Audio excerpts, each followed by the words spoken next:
Bienvenue au webinaire sur le leadership féminin, une force transformatrice.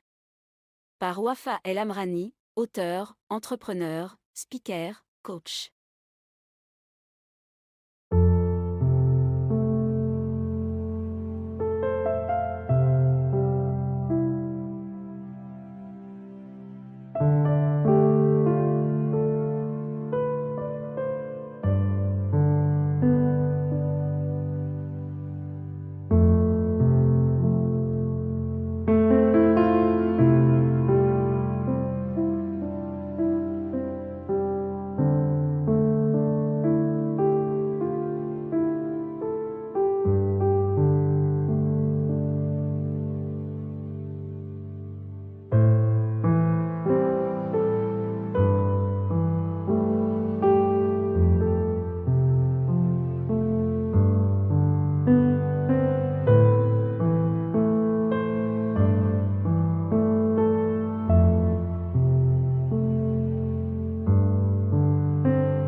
Citation de l'auteur.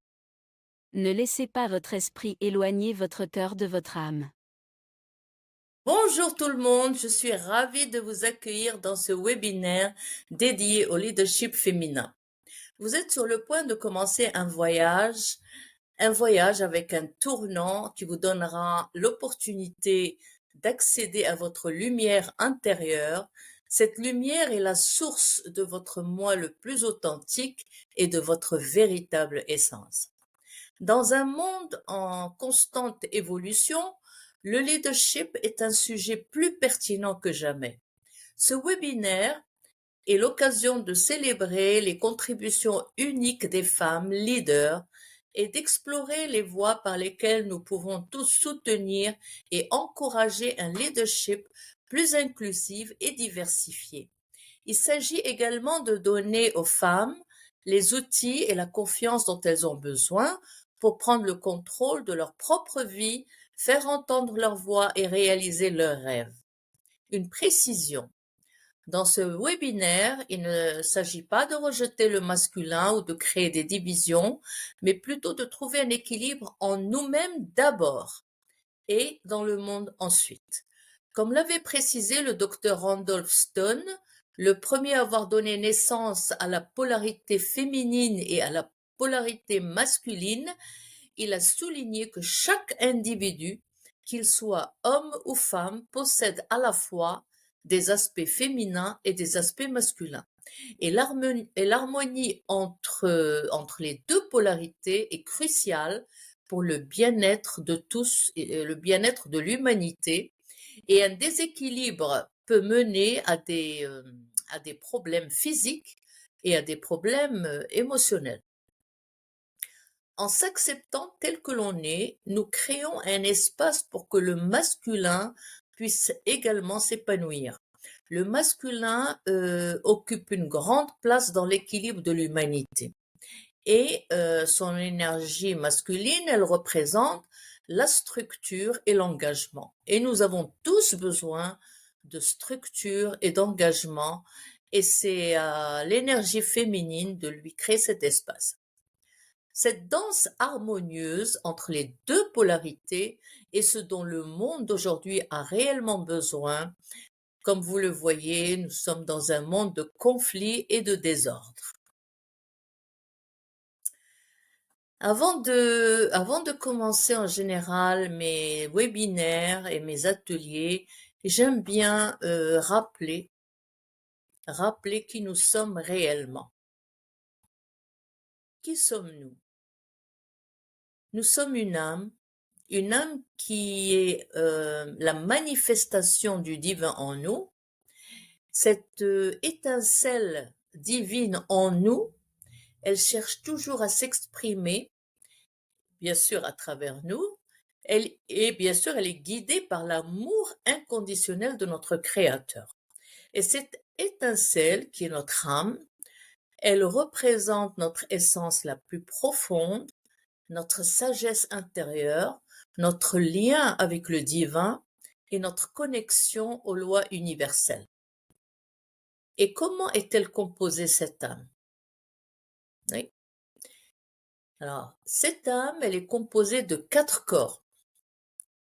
Il y a le corps physique, celui qu'on connaît très bien et qu'on voit avec nos yeux, et qui est en général diagnostiqué par les médecins. Et nous avons les 3 autres corps qui sont des corps énergétiques et qui sont le corps mental, le corps émotionnel et le corps spirituel. Les 3 corps énergétiques se trouvent dans la matière subtile, qui est plus précisément la matière énergétique et qui compose notre système énergétique et qui influe aussi beaucoup sur notre système nerveux, en soulignant que les émotions négatives, elles perturbent et déstabilisent notre système énergétique et bien sûr, elles déstabilisent notre système nerveux. Et bien sûr, les médecins ne voient pas ça. Maintenant, voyons notre corps mental.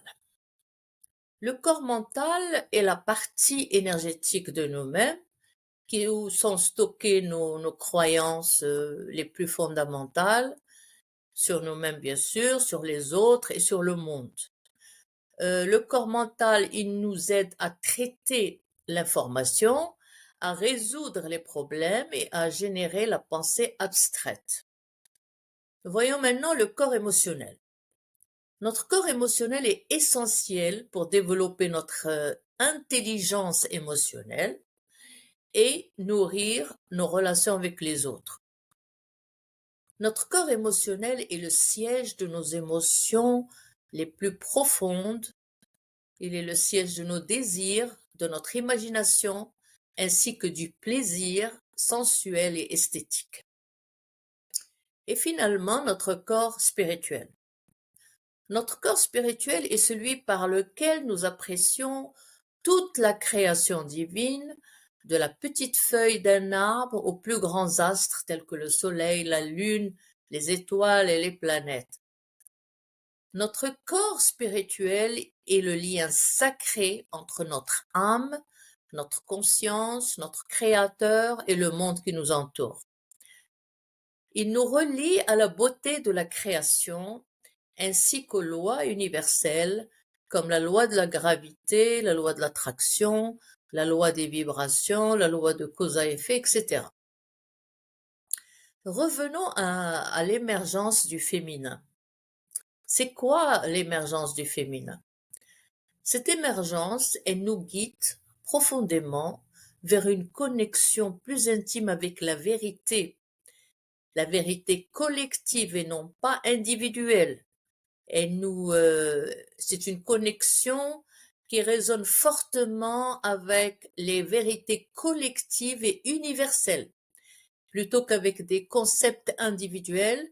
Et ça, que nous en soyons conscients ou pas, lorsque nous confrontons et nous libérons des croyances limitantes, des attachements et des relations passées archaïques et dépassées, cela peut être intimidant au début, mais une fois que nous nous débarrassons de ces fardeaux-là, il y a quelque chose de beau qui apparaît, il y a quelque chose de divin qui apparaît et qui résonne bien sûr à une haute fréquence vibratoire et qui viendra défier le statu quo.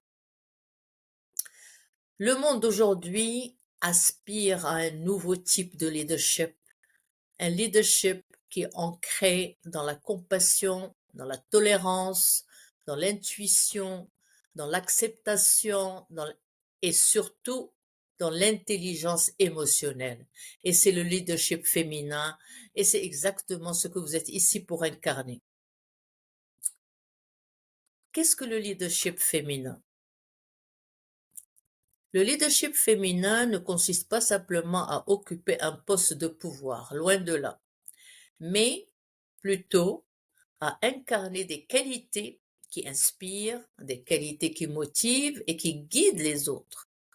C'est une approche du leadership qui valorise la collaboration, l'empathie et l'inclusivité, tout en naviguant intelligemment dans des environnements souvent dominés par des normes traditionnelles, et c'est grâce à l'intelligence émotionnelle que cette approche apporte de bons fruits. Une femme leader dans le monde d'aujourd'hui a de grandes responsabilités. Malgré certains défis auxquels elle est confrontée, que nous allons citer quelques-uns dans ce webinaire, mais il y a toujours des stratégies qui peuvent être employées pour surmonter les obstacles et réussir. Il y a des femmes qui ont laissé une empreinte éternelle et inoubliable dans l'histoire. On n'a pas le temps de les citer toutes dans ce webinaire, car la liste est très longue. Elles ont non seulement influencé et marqué des tournants historiques, mais elles ont également ouvert la voie à de nombreuses autres femmes dans le monde.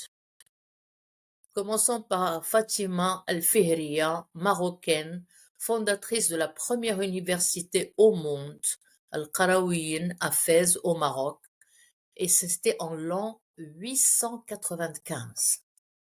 Oui, l'an 895.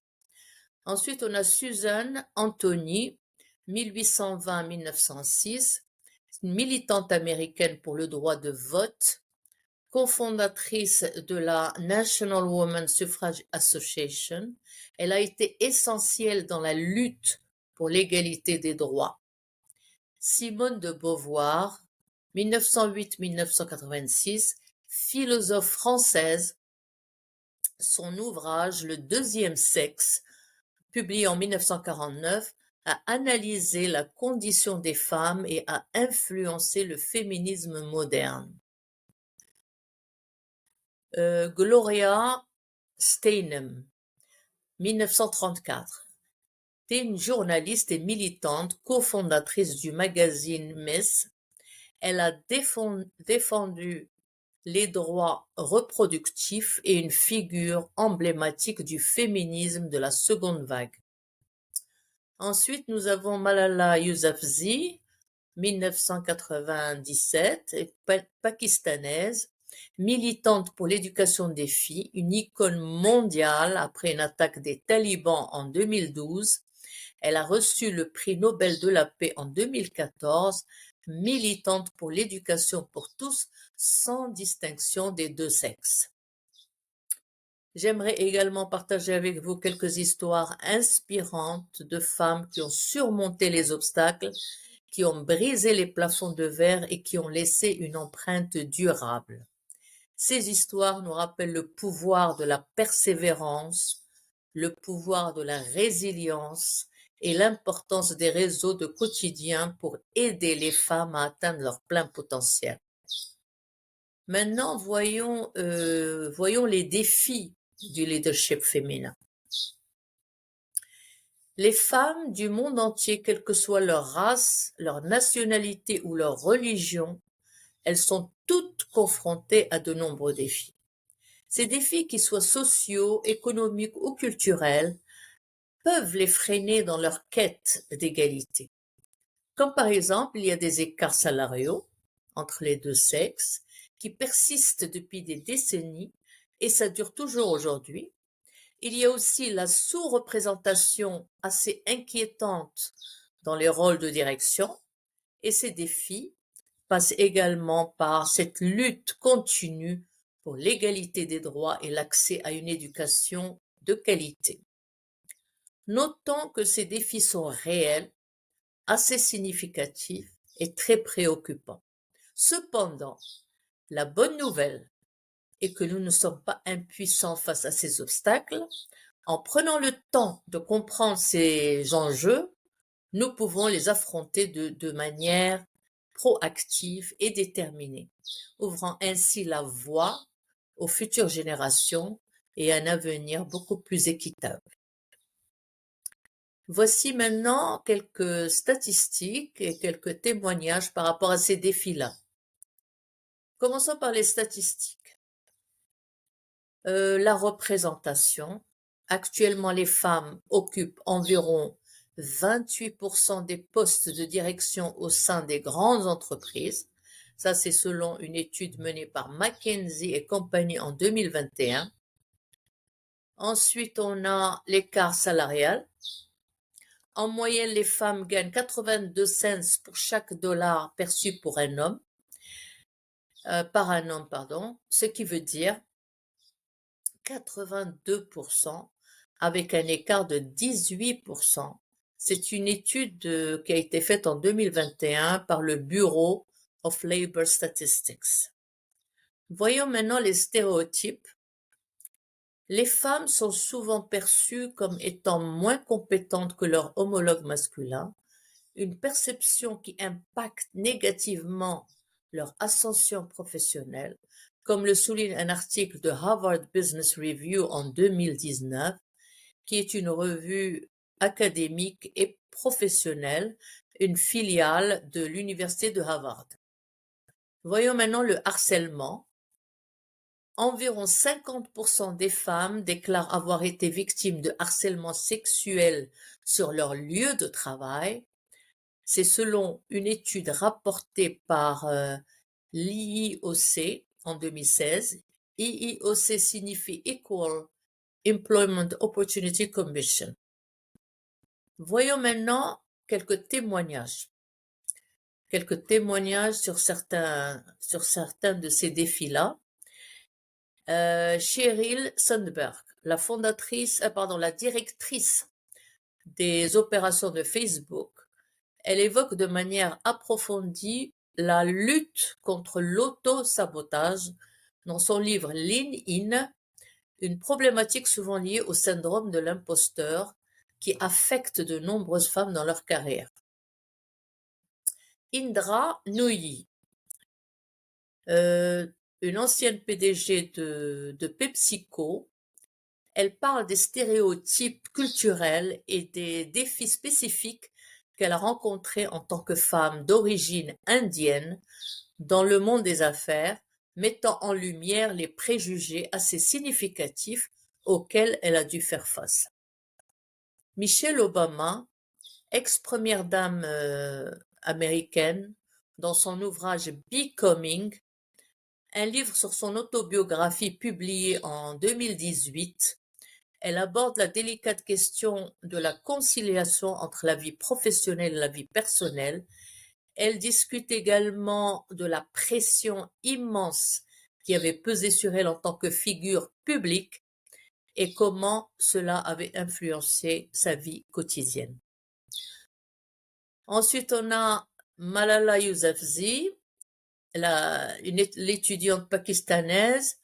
Elle témoigne courageusement des nombreux obstacles à l'éducation des filles au Pakistan, partageant son expérience personnelle et plaidant pour un changement nécessaire dans la société. Et il y en a beaucoup d'autres. Et comme vous avez pu le constater, le parcours vers le leadership pour les femmes est souvent semé d'embûches, des stéréotypes aux préjugés inconscients, en passant par le manque de modèles féminins. Les femmes leaders doivent souvent surmonter des défis uniques. Et le plus grand défi est que les femmes sont souvent confrontées au syndrome de l'imposteur. Elles se demandent inconsciemment si elles sont vraiment à la hauteur de leur rôle, si elles sont capables d'atteindre leurs objectifs et si elles peuvent assumer les grandes responsabilités. Il y a d'autres barrières à surmonter, celles qu'elles ont héritées des générations précédentes, de leur mère, de leur grand-mère et de toutes les femmes des générations précédentes. Cependant, il faut également souligner les incroyables accomplissements réalisés par les femmes malgré tous ces obstacles et malgré tous ces défis. De nombreuses femmes ont brisé des barrières avec courage et elles ont ouvert la voie pour les générations futures. Voyons maintenant quelles sont les stratégies pour devenir une femme leader inspirante. La question est comment pouvons-nous effectivement émanciper les femmes dans nos communautés, dans nos lieux de travail et bien au-delà. Il y a des stratégies pratiques et concrètes que vous pourrez mettre en œuvre dès maintenant en commençant par vous-même d'abord, qu'il s'agisse d'éducation, de formation, d'accompagnement ou de développement personnel. Il est essentiel de reconnaître que chacun d'entre nous a un rôle crucial à jouer pour créer un monde plus égalitaire et autonome pour les femmes. Ensemble, nous pouvons faire une différence très significative. Il suffit tout simplement de le vouloir. Voici quelques conseils pratiques qui passent par le développement personnel pour un leadership féminin réussi. Commençons par l'affirmation de soi.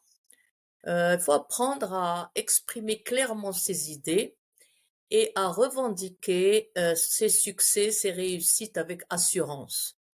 La confiance en soi est essentielle pour avancer dans votre carrière et atteindre vos objectifs. Le réseautage. Le réseautage permet de créer, d'entretenir un réseau solide de soutien qui comprend des conseillers, des collègues, des camarades, ainsi que des professionnels. Cela vous permettra de partager des expériences enrichissantes et d'obtenir des conseils précieux.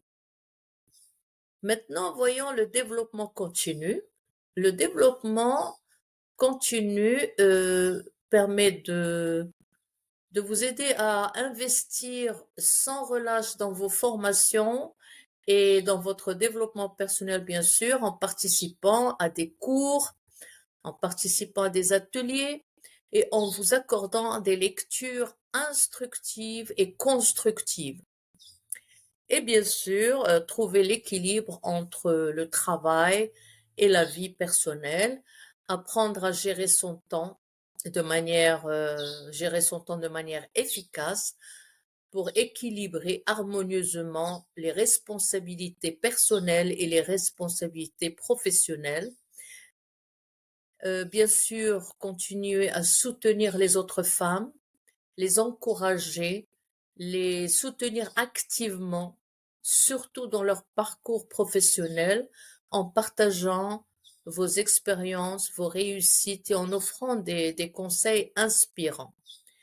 Il y a beaucoup de ressources sur Internet, faites vos recherches, vous verrez que c'est tellement enrichissant et vous avez un éventail de choix. Mais une chose que je ne cesserai jamais de souligner, c'est l'importance du développement personnel et le travail profond sur soi, car le point de départ de toute réussite et d'évolution commence par là. Et notamment, travailler sur ces trois concepts, je vous propose, de commencer par ces trois concepts, l'enfant intérieur, les personas et trouver la meilleure version de vous-même. Comprendre leurs différences ainsi que leurs dénominateurs communs. Faisons un petit tour en quelques mots. Commençons par l'enfant intérieur. L'enfant intérieur est la partie authentique et vulnérable de notre être qui est liée à notre enfance, qu'on peut également appeler notre mémoire émotionnelle. Notre enfant intérieur mène toujours le bateau. Il a toujours le dernier mot et il nous mène par le bout du nez. Il exprime nos émotions, nos souvenirs et nos besoins fondamentaux. Travailler sur son enfant intérieur peut favoriser la guérison des blessures passées, renforcer l'estime de soi, qui est un élément essentiel, crucial pour le leadership féminin, et encourager bien sûr la créativité. Cependant, cela peut nécessiter un travail émotionnel intensif car il peut faire émerger des émotions négatives et des blessures qui ne sont pas encore guéries. Voyons le deuxième concept, les personas. Les personas sont des rôles ou des identités qu'on s'est attribuées nous-mêmes au fil des années, que nous avons adoptés dans différents contextes sociaux. Ces personas, nous les avons créés nous-mêmes. Ça a commencé durant l'adolescence, cette tranche d'âge où en général les adolescents sont très sensibles, très émotionnels. Donc ils se sont créés des personas qui les aident à naviguer dans des situations variées, pour s'offrir une protection émotionnelle tout en améliorant leurs compétences sociales. Cependant, avoir trop de personas peut entraîner un sentiment de manque d'authenticité et développer des relations superficielles, et ça peut provoquer un épuisement émotionnel car maintenir plusieurs personas en même temps, ça demande beaucoup de temps, d'énergie, ça devient exigeant, épuisant. Donc, dans le cas où l'on a développé plusieurs différentes personas, il est important de trouver un équilibre entre les avantages et les inconvénients pour s'assurer que ces personas-là servent à enrichir notre vie plutôt que de la compliquer. Et finalement, le troisième concept, la meilleure version de nous-mêmes. Aux versions de nous-mêmes, elles représentent les différentes étapes de notre développement personnel au fil de temps. Elles marquent notre évolution, par quoi on est passé, notre parcours, nos succès, nos échecs, nos leçons. Les versions de nous-mêmes, elles marquent, c'est un marqueur de notre évolution. Cela nous permet de comprendre notre parcours et d'accepter les leçons apprises, bien sûr tout en évoluant. Toutefois, se concentrer excessivement sur une seule version spécifique peut engendrer une confusion identitaire et des attentes irréalistes sur soi-même, ce qui peut freiner notre croissance. En résumé, ces trois concepts, bien que les personas, les versions de nous-mêmes et l'enfant intérieur jouent des rôles distincts dans notre compréhension de soi, chacun présente des avantages et des inconvénients qui méritent d'être explorés pour favoriser un développement personnel équilibré. Chacun de ces trois concepts joue un rôle important, bien sûr, dans notre découverte de soi, dans notre développement personnel. Dans mes ateliers, je développe ces sujets avec beaucoup plus de détails en explorant comment ces éléments-là interagissent entre eux et comment les participants peuvent travailler sur chacun d'eux pour favoriser leur croissance personnelle et leur croissance professionnelle. Encore une fois, il y a plein de ressources sur Internet de nos jours sur le développement personnel et le leadership féminin. Par exemple, vous pouvez trouver des livres traduits en français, comme par exemple Lean In de Sheryl Sandberg, The Confidence Code de Kathy Kay, Dare to Lead de Brené Brown. Il y a aussi des cours en ligne, comme sur la plateforme Coursera. Cette plateforme offre des cours spécifiques sur le leadership féminin. Il y a aussi LinkedIn Learning qui aussi offre des cours sur le leadership et le développement personnel pour les femmes. Vous pouvez aussi trouver des podcasts comme The Broad Experience qui partagent des discussions sur les défis et les succès des femmes dans le monde professionnel. Il y a aussi Women at Work qui aborde des sujets liés aux femmes au travail et au leadership. L'Internet est rempli de ressources. des ressources très enrichissantes qui permettent de se documenter, d'apprendre et d'avancer. Voilà mes chers pour ce webinaire qui touche à sa fin.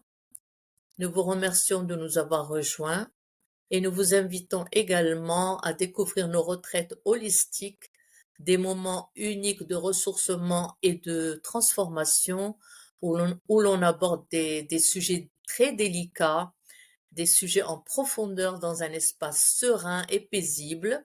Ces retraites sont spécialement conçues pour vous offrir un espace de calme, de réflexion et de croissance personnelle. Vous allez me dire pourquoi participer. Participer pour vous reconnecter surtout avec vous-même, avec votre essence féminine, faire une coupure et vous éloigner du quotidien en plongeant dans un environnement apaisant où vous pourrez explorer vos pensées et vos émotions en toute liberté. Au programme, il y a de la méditation, il y a des ateliers qui traitent plusieurs sujets et des moments de partage en groupe, bien sûr, ainsi que des pauses de relaxation. Vous allez rejoindre une communauté de femmes qui partagent les mêmes aspirations et créer des liens profonds dans un cadre accueillant et chaleureux.